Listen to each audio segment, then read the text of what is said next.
میدان وردګ ولایت موږ په دا کتابو کې یو کوچنی کتاب ولې بیا ویل کېدل ویل دغه د صغر حجمه وكبر علمه. میدان وردګ ولایت هغه ولایت ته که د مساحت په بنا واخلي که د نفوسو په بنا واخلي لوی ولایت نه ده، خو که د قربانیو په بنا واخلي د قهرمانیو د اتلولیو نو بیا میدان وردګ ولایت هغه ولایت ته چې باید دلته سړی ډېر خدمت پکې وکوي، ځکه چې د انګریزانو په مقابل کې لوی لوی مقابلې کړي دي.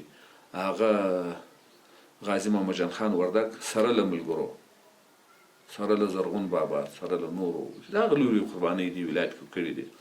د ورسانو په وخت کې دغسې قربانۍ ورکړي دي. دغه شل کلن اشغال په دور کې چې د میدان وردګو مجاهدینو څونه قربانۍ ورکړي ټول د قدر وړ دي، ستاینې وړ دي. نو موږ چې کله دلته رالو په ډېر افتخار او په باندې کار شروع کړو، په خپل مسؤلیت کې ټولو ولسوالیو ته سفرونه وکول. په دغه اول قدم کې خو دا وکول چې دلته تاریخي خلک تېر شوي دي.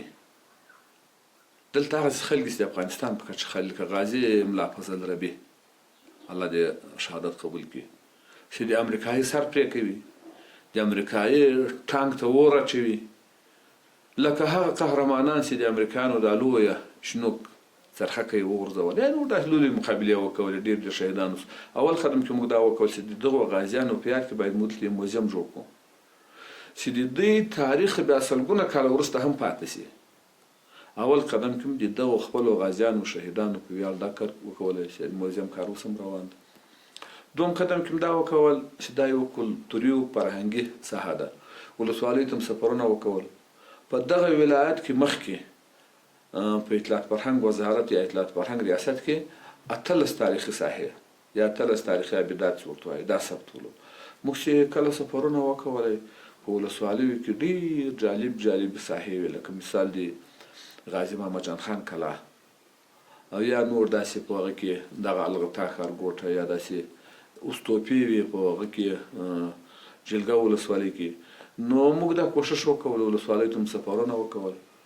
د هغه په نتیجه کې تر اوسه پورې 70 ساحې مو له ځان سره ثبت لرو، کېدای شي د دې شمېر زیات هم شي. هغه ساحې چې هغه لرغونې ساحې او جالبې ساحې